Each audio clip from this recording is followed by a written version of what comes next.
Y una de las noticias de esta semana ha sido el traspaso de el área responsable de la urbanización de los barrios populares en la Argentina, que estaba dentro del Ministerio de Hábitat, el ministerio que tiene María Eugenia Bielsa, a la órbita del Ministerio de Desarrollo de Daniel Arroyo.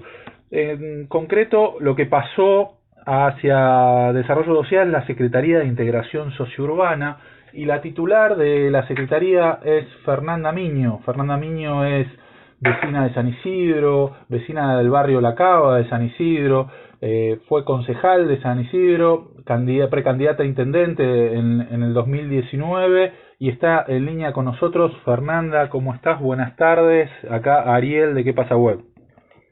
Hola, buenas tardes, Ariel, ¿cómo estás?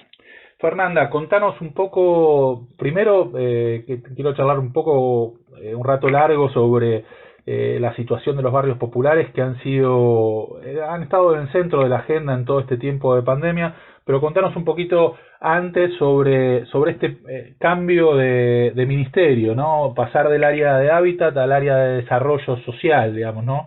¿De qué se trata y por qué se dio este movimiento? Que algunos medios lo presentaban como una interna, un tironeo entre Arroyo y Bielsa. No existe tal tironeo. Nosotros ayer estuvimos reunidos a la mañana después se dio conocimiento más a la prensa y fue publicado el boletín con el decreto. Tuvimos una reunión con María Eugenia, tuvimos una reunión con Daniel Arroyo y con nuestra subsecretaria acá de la Secretaría y lo veníamos hablando obviamente hace un tiempo porque era una decisión que se estaba gestando para imprimirle un cambio. No solamente el trabajo entre los barrios requiere como una urgencia y una metodología que va a raíz de esta pandemia que estamos también viviendo hace un par de meses y no nos da tregua.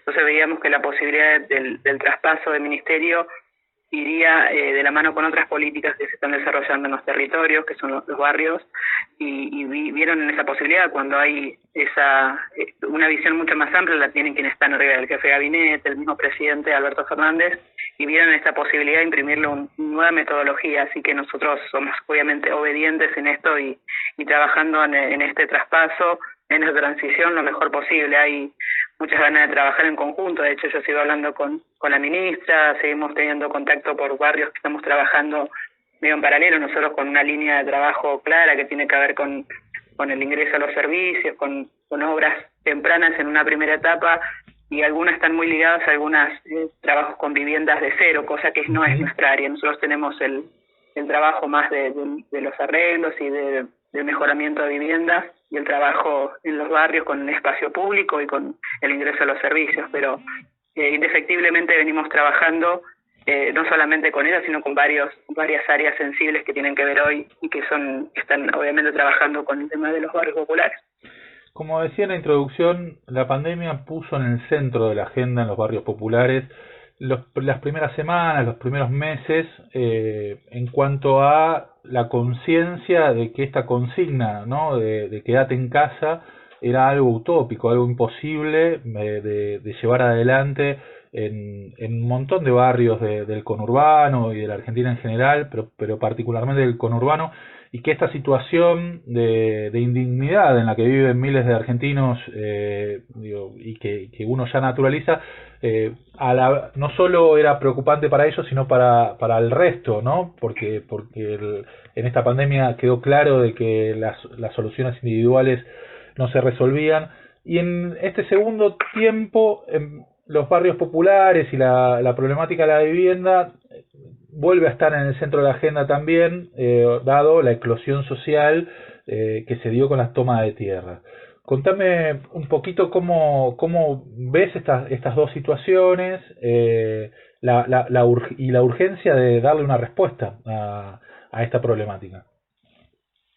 Lo que decía recién con el tema de los barrios, eso es una realidad, o para muchas familias de los barrios populares es un privilegio tener que hacer una cuarentena, porque por lo general las familias tienen como una vida muy fuera del barrio en cuanto no solamente el acceso de su vida cotidiana, el trabajo de sus oficios, el trabajo en la economía popular, lo que tienen un empleo por ahí en relación de dependencia, y siempre es el salir y al estar a veces en los lugares más hacinados, el salir a comprar afuera del barrio, por lo general la gente del barrio tiene ese circuito de salir. Entonces en un primer momento habíamos planteado como la cuarentena comunitaria, y ahí estuvo medio también, todos fueron propuestas de las organizaciones sociales a quien muchos saben yo pertenezco, y quien también le debo la posibilidad de hoy encabezar la secretaría por un trabajo que se vino haciendo hace muchísimo tiempo, y para nosotros es el termómetro, no solamente lo que pasa en un solo barrio, por ahí en el que yo vivo, sino por lo que me cuentan los compañeros. Yo sigo en contacto permanente con todas y todos, entonces me venían contando cómo se iba haciendo, cómo tendríamos que hacer los protocolos que tengan que ver con respecto a los comedores y cuando se entregan las viandas, y lo fuimos haciendo muy de a poco, sabiendo que no solamente era la pandemia, es algo nuevo, será algo mundial, sino también ponernos, como empezar a reorganizarnos en el trabajo en los espacios sociales. Entonces también eso te da una mirada distinta, y empezás a ver y empezás a hacer las propuestas necesarias para que por ahí lo que tiene que ver con la comunicación sea también para los barrios populares de alguna manera. Y cuando no se podía quizás tener como una comunicación masiva con el tema de los barrios, lo empezamos a hacer directamente en los lugares que hoy ocupamos desde el Estado y con las organizaciones. Obviamente no es lo mismo estar en una casa, es un departamento, que tenés que bajar un ascensor, que está en un barrio que es un pasillo, que pasas por algunos lugares, pasas por los pasillos angostos de 80 centímetros, entonces como que el cuidado al principio fue, sinceramente a mí me asombró las familias como asumieron con gran responsabilidad, pero después la propia vida te va llevando a que no es suficiente, y tenés que salir, tenés que ponerte el barbijo, y tenés que acostumbrarte a lavarte las manos, y a veces en la cotidianeidad eso también se va perdiendo, como que le vas perdiendo, no sé si el miedo o como la vas llevando entre tanta necesidad, como lo dejas a un lado. Yo creo que con lo otro también que decías con respecto a las ocupaciones tiene que ver. Sí, la foto, Sí, digo, algún comentario sobre lo que me venías diciendo, que de alguna manera nos sorprendió, muchos temíamos, digo, sobre todo conociendo los barrios y conociendo la situación de hacinamiento y la dificultad de llevar adelante, salvo las primeras semanas, una situación se dio en Cava, en Quilmes. Nosotros tuvimos en la región algún foco en San Jorge, en Tigre, en Don Torcuato, pero no hubo grandes problemas de brotes masivos en los barrios. El problema vino después, cuando llegó la problemática social y un montón de trabajos, de changas que se cortaron, y familias que por ahí alquilaban una pieza o que estaban resolviendo su situación habitacional dependiendo de esa entrada de ingreso cotidiana. Bueno, lo llevó a lo que hoy es noticia, que son las tomas de tierra, digamos.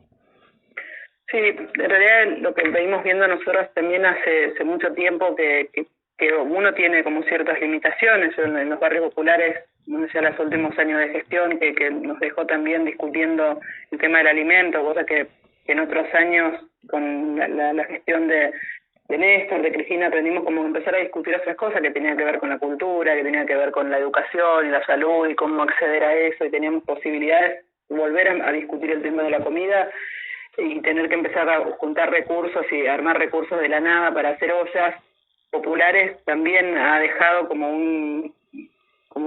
una base muy triste, ¿no? Y la pandemia vino a agravar. Como estás diciendo, durante el kirchnerismo, desde las organizaciones sociales pedían por la urbanización, durante el macrismo pedían por la comida. Sí, hay una realidad que es así, no se puede empezar a discutir y empezar a acceder en una pirámide cuando tenés ciertas soluciones, usted solucionado el tema de la comida, la educación, la salud, y empezás a querer adquirir cosas que fueron esquivas en muchos tiempos, pero cuando volvés otra vez a discutir la comida, como que lo importante es que los chicos y las chicas tengan alimento, que las familias puedan tener su trabajo y puedan adquirirlos, y para nadie creo que hoy es satisfactorio ir a hacer una fila para recibir una vianda de comida. Creo que nadie disfruta de eso.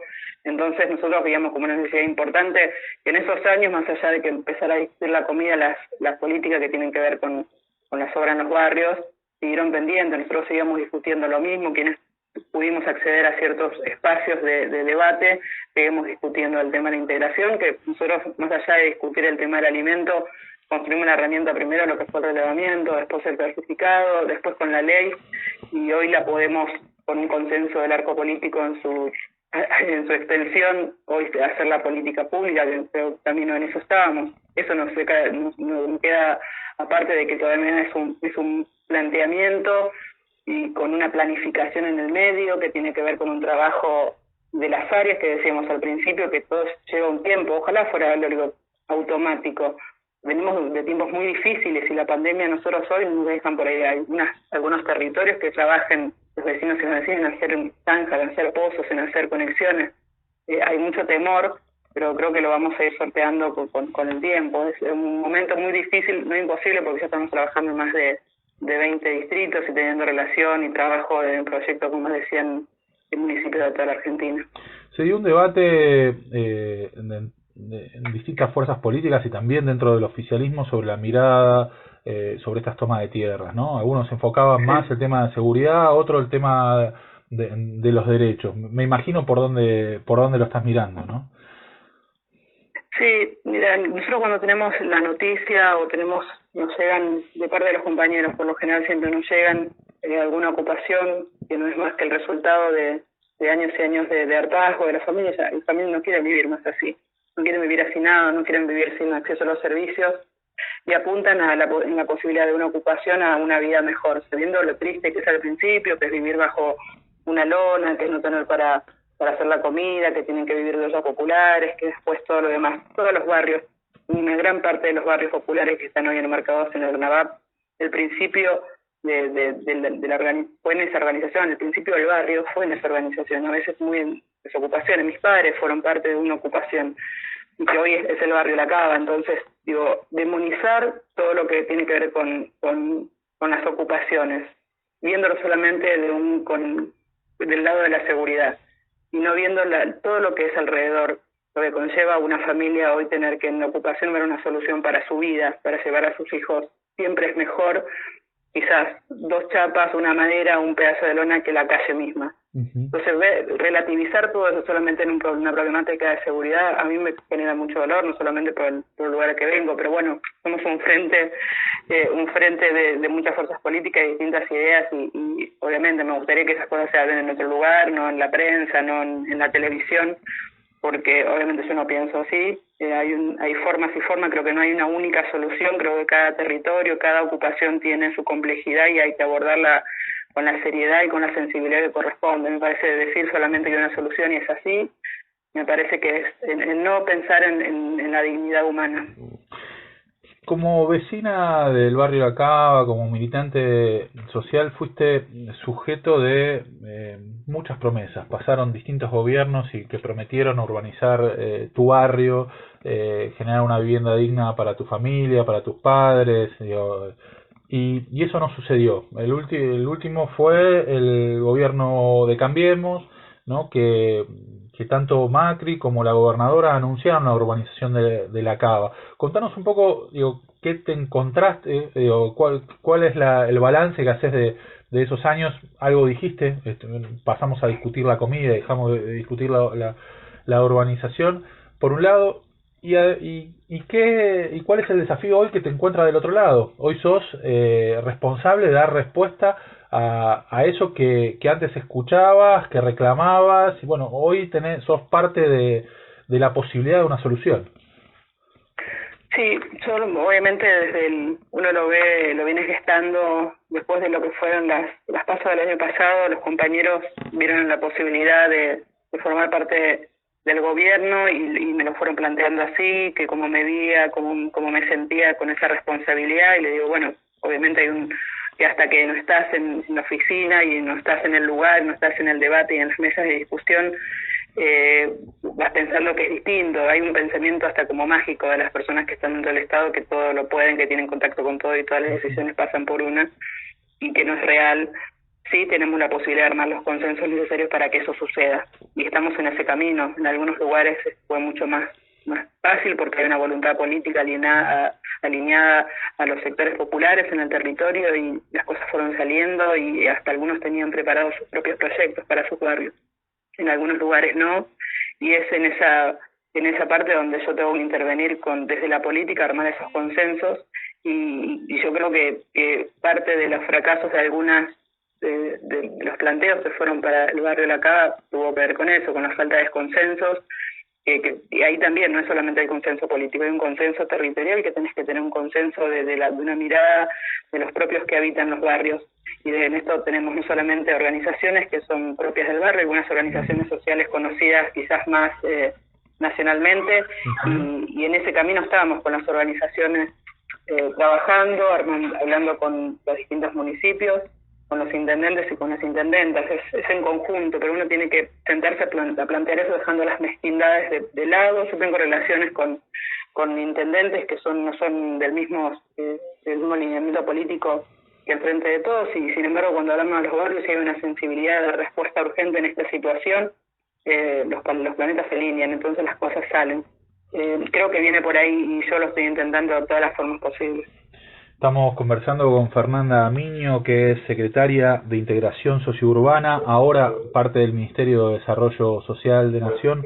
Fernanda, el ministro Arroyo en las últimas horas habló de un objetivo de urbanizar 400 barrios por año, ¿sí? El registro que ustedes como organizaciones sociales hicieron en los últimos años habla de unos 4.400 barrios populares en Argentina que necesitan una mano del Estado, que necesitan asistencia, intervención del Estado.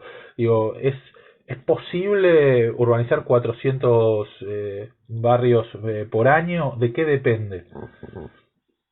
Como te decía recién, mucha parte de los planteos, primero desde que haya una intención concreta de hacer eso, creo que Daniel nos pone una vara bastante alta porque confía en la capacidad de trabajo que tenemos y queremos estar a la altura no solamente de la historia del país, sino de las necesidades actuales, pandemia de por medio, y creo que hay una gran apuesta del lado de, lo dice todo este tiempo y nos lo dijo personalmente a nosotros, el ministro, de poner esto como eje de la política pública en el ministerio, el tema de la integración de los barrios populares, que tiene que ver con estas obras que te decía, que tiene que ver con el espacio público, tiene que ver con el mejoramiento de viviendas y con el floteo social con servicios.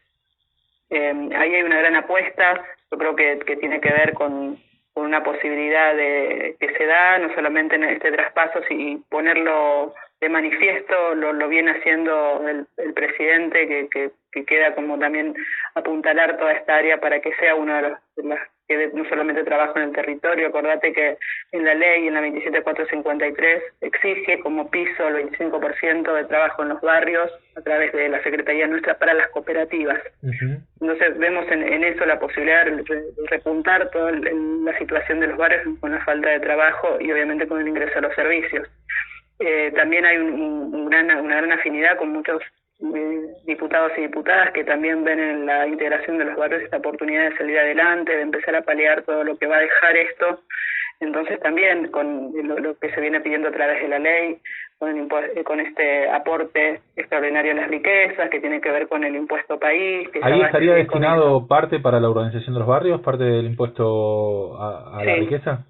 Sí, el 15%. Bien. Va de eso, y ya tenemos nosotros el fideicomiso que faltan unos detalles también para que salga y poder utilizar esa plata que hay, que es una montaña de posibilidades para la integración de los barrios, que es el fideicomiso que también lo estaríamos manejando de la Secretaría.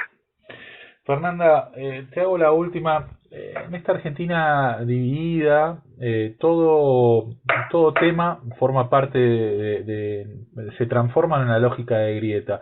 Aún algo que parece que podría llevar al consenso de todos, como la necesidad de urbanizar barrios populares.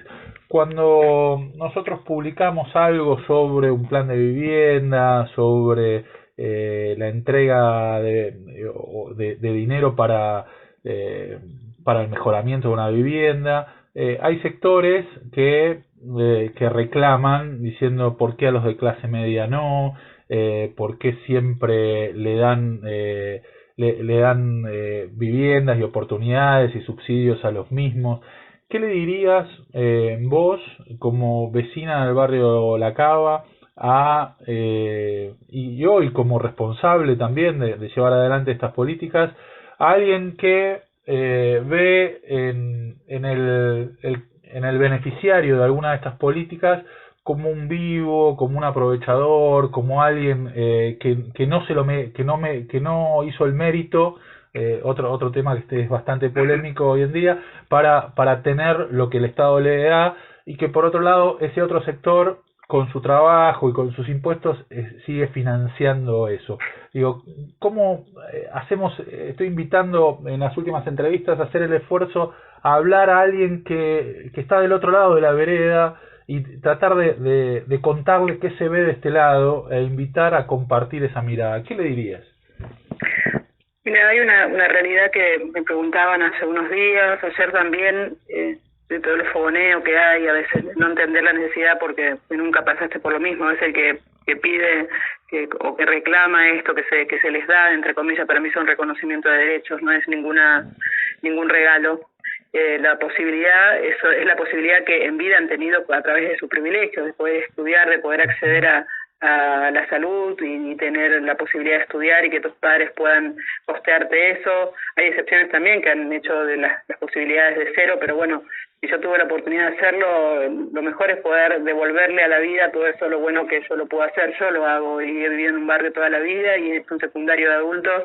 No me pongo a evaluar por qué sí a ellos y por qué. Digo, por la general quienes reclaman eso tienen su vida más o menos concretada, tienen una vivienda, tienen para comer todos los días, y no ponerse en el lugar de quien está pasando mal y que tienen a veces solamente 8.500 pesos para sobrevivir, me parece que es una falta de humildad.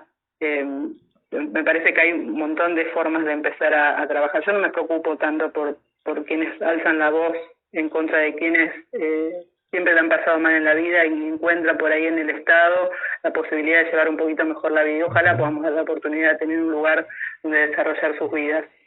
Creo que son muchos los que no alzan la voz y reclaman esto en contra de quienes nada tienen en la vida y se ponen a trabajar codo con codo, espalda con la gente. Digo, algunos que no están enfrente ni del televisor, ni de la computadora, ni enfrente del celular y están poniendo el cuerpo hoy en los espacios sociales, en los comedores, tratando de llevar un poco de esperanza a los sectores populares.